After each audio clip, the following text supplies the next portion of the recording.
First off, I want to just really thank Niel and Notre Dame. Like, this game was easier to schedule than you would think, meaning that I think our relationship and also just our shared sort of vision on what is good for basketball, it happened really fast. And I said it needs to be at our place first, just given the rest of our schedule. She said okay, and we'll go back there next year.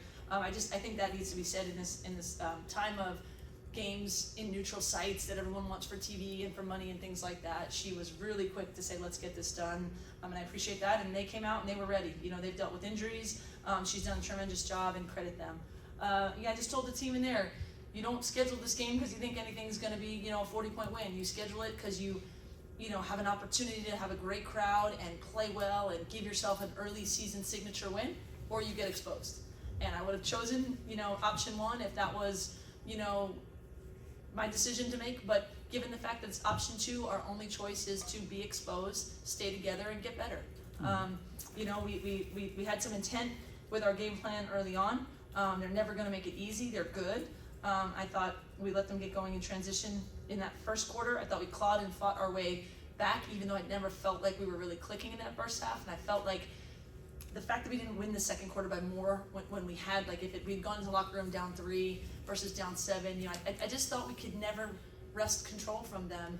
And then just disappointed kind of in the fourth that we didn't, compete the way that we want to compete to keep this a game and gives ourselves a shot at the end. But, I'm rocking every single day and twice on Sunday with the women in our locker room. When it's hard, it gets harder for everyone to block everything out and stick together, but that is what we will do. And we knew this is unprecedented in terms of expectations, and so bring it on. Like, we've got to get better no matter what the outside world says, and this is what this game will do for us, and that's the direction that we'll go. Charlotte, and then middle, and then Isabel. JuJu, you competed all the way to the end of the game. What is something that you're going to take away from this game positive that you're going to move forward towards the next game? Yeah, I just think this is a learning experience for the whole team. So much to learn as far as chemistry and everything. So I think for me, the biggest thing is just staying poised and under control the whole game. Wasn't the prettiest for me. So just continuing to, lock in. Black sweatshirt. JuJu, what do you think their defense did to kind of make you guys uncomfortable there to start the game? Yeah, they're a great defensive team. Just relentless. So it was definitely an adjustment, and yeah. So we just have to learn to take care of the ball better. Isabel. So a lot of people, when it comes to Fighting Irish, they talk about Hannah and they talk about Lydia Miles, but sometimes they kind of forget about Sonia, and she did a really good job today constructing you guys. What can you say about her as a player? Just for me. Oh yeah, Judy. Sorry. Oh yeah. Yeah, she's a great player, great team. So, yeah, just a good player. I would say I think they did their jobs. Like, they put length on JuJu with Citron and Prosper, and then they sent Hannah running around, like the sort of disruptor that she is. And so I do think that doesn't work if the initial defender doesn't do their job. So I thought, they tried to make JuJu's life hard by putting length on her, and then it works together as a system. But Citron's always been a scoring threat, and I think they use her, defensively to kind of be that glue, and then that lets Hannah do what Hannah does. Alexa, Terrence, and then Doug. Lindsay, what are the difficulties that come with trying to defend a backcourt with Hannah Dava and Olivia Miles, especially when they're doing a little bit of everything on the court? Yeah, everyone always say it's a guards game. They're very dynamic. The number one thing is you got to try and keep them out of transition because it's hard to game plan for transition. They're both a threat.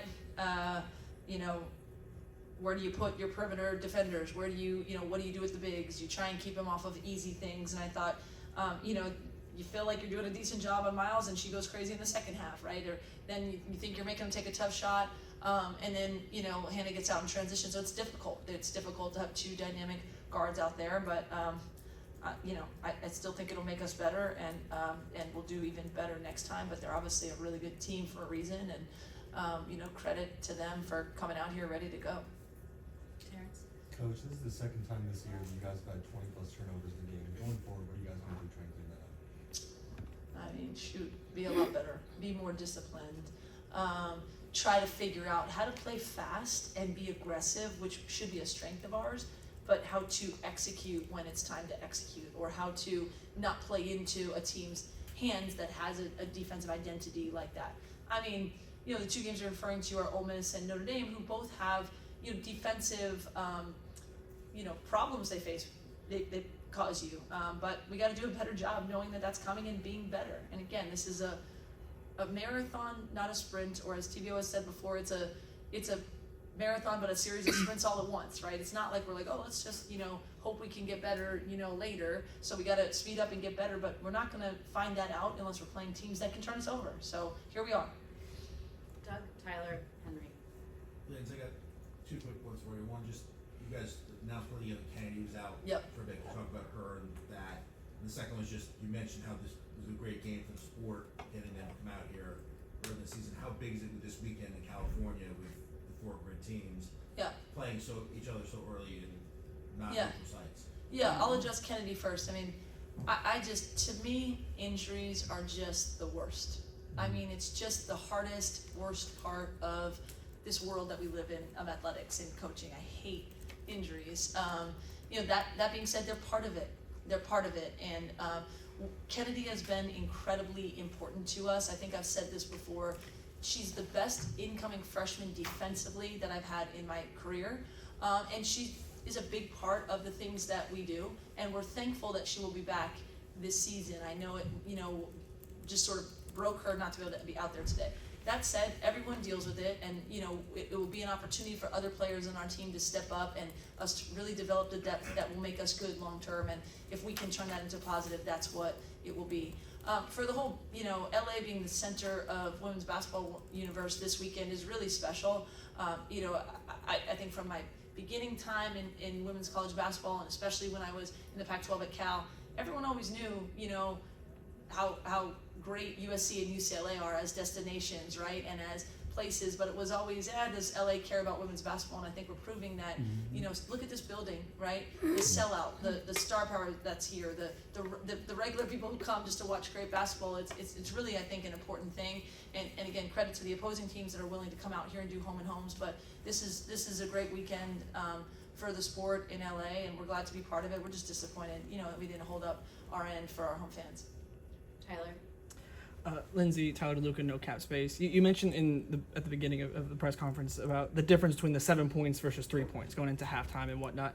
For you, those little differences, it might not seem a lot in the moment, but as they kind of add up, what do you feel like is kind of the blockade or the hump to get over for this team to make the difference between the 7 and the 3? Yeah, I mean, first I'll say I never felt like we were playing great, you know, so I wanted to kind of, and I thought the team was fighting, right? We got out in transition a couple times, like, but I think just from a mental standpoint, you know, to go in the locker room and say, like, we haven't been good at this, and this, but, you know, we're right here, is a little bit easier, you know, when it's 3 versus 7. And I thought we battled, you know, in that third quarter, but it's still a 7-point deficit going in instead of 3. So it scores and stops. I mean, it's making a big shot. I mean, we're not, and we know this, like, we're not going to get where we want to go if we're shooting, you know, 8% from 3, right? But it's also getting to the right shots and finding a rhythm, making your own breaks, getting stops when it's not going well for you. Because I do think we had a different level of aggression and transition in the second half. You know, we got JuJu going, we got Kiki going a little bit, but at that point, right, they're here too,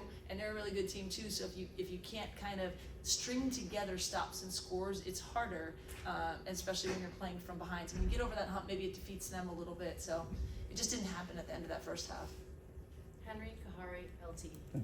Coach, Malia played 22 minutes today. Avery only played about 7. That's very different than that split has looked so far this season. Can you talk about what went into that decision? Was it a matchup thing, an experience thing? Yeah, a couple things. I mean, we knew with Kennedy out, you know, the young players we have coming off the bench, or now Heckle starting, and Avery and Malia, who's still only sophomore, would get more opportunities. The first thing is, I mean, Avery was in a little bit of foul trouble, right? She picked up 2 quick fouls, and not that I wouldn't have played her with some foul trouble, but that was a factor. Also, I mean, they played 2 point guards, right, with Hidalgo and Miles, and so limiting them in transition. Malia just does a really good job on the ball. It's not an Avery negative thing, it's a Malia positive thing. And then, quite honestly, we didn't go small. Like, there's more minutes for our big guards like Avery when we take either Kiki or Rhea out. I thought Rhea did a really good job protecting the paint. She had 4 blocks, she kind of anchors the defense, and so there was just sort of less minutes for the 4 guard lineup, but it was a little bit of that as well, more about rotations and stuff than anything else. Hey coach, Kahari. hey coach, you spoke on it already, but I want to hear from the players, TBO and JuJu. Can you elaborate just how big was this game for just women's basketball in LA, just with all the games going on this weekend? Can I hear your thoughts on that? Yeah, I think obviously it was a great opportunity, and to be on national TV in a ranked matchup like that early in the season, and to sell Galen out, obviously great things. Wish we would have taken advantage of it more, but obviously women's basketball is on the rise, so regardless, it was great to have that game early in the season. Yeah, I agree. LT, Sirit, and then Coach, LT, I was just thinking as I was looking at the upcoming schedule for the Big Ten, we're so used to playing the Pac-12 teams twice a year and everything, but now this is a brand new beast right now. Teams may never played for. So how do you guys prepare for something like this for the upcoming season? Yeah, our staff has talked about that. Having been in the Pac-12 for so long, you know what people are going to do out of timeouts. You know what they're going to do when you're down, when you're up. You just know the personalities of the coaches better. And you played everyone pretty much twice. Yes. Now we play everyone once except UCLA, so we better get ready. Each one's going to feel like a tournament game. We don't get a do-over and say, oh, we'll get them back at home and we'll watch the scout and we'll see. We need to bring what we're doing, in that one opportunity and get ourselves ready. But that's an interesting, unique challenge. I don't think our players, when they face up against someone, at Nebraska or at Michigan State, are necessarily looking at someone that they played against since they were in 9th grade, like we have in the Pac-12. So personnel scouts are a little bit new. It's new and fresh, and at the same time, no one's as familiar with us either. But it's just something that makes for a unique season in that sense. Thank you. Sirit. JuJu, I noticed you were setting the box score there. I was curious what stood out to you. Yeah, I mean, I look at the box score all the time. It's kind of hard to take my eyes off of it, just seeing how, how many mistakes we made and areas we could improve on. So, yeah, it's just, like I said, great thing to learn off of. Terrence, and then last question for you. Coach, it won't show up on the box score, but Kaylee came in and showed a lot of effort instantly. What can you say about someone who's not usually starting coming in and showing that type of effort? Yeah, I mean, we signed her for a reason. We believe in her. She has really unique talents. She's so fast. She's a competitor. Difficult situation to be in and have your first start be against, the Irish with this backcourt. But we have a ton of confidence in her. This will be good, for her going forward and good for us going forward. And, just got to be ready with various matchups, that come. And like we said, with what Kennedy brings, no one is really her, but everyone brings their own unique thing, and we got to figure out how to, get the best out of our talent while Ken is out and keep getting everyone else better. Hey Coach, Gio Canis, the Sporting Tribune. At times it just seems that the ball kind of stuck in the half-court situations. How can you guys improve on that as the season goes on? Yeah, I mean, that's on me. We have to get better with it. We've seen every type of game plan, so we want to play fast in transition before the game plan sets up, but we have to be better executing. We just do. We have to be, know what the play is, commit to running that play, and then make reads off of it. Because, if we're running a set and all of a sudden, Hannah's jumping the ball, well, you're not going to run the set through, but you got to be in the right spot so you know what the next right read is, and that's a growth and a learning, thing for us. We don't have small goals, we have big goals, and so wherever it is that we want to go, we're not going to get there just by, scoring in transition and being a team that doesn't get to what we want in the half court, and we have to do better with that. We have to have better communication on the floor. I have to demand that of them better, and you'll see improvement there. I'm certain of that. Thanks, everyone.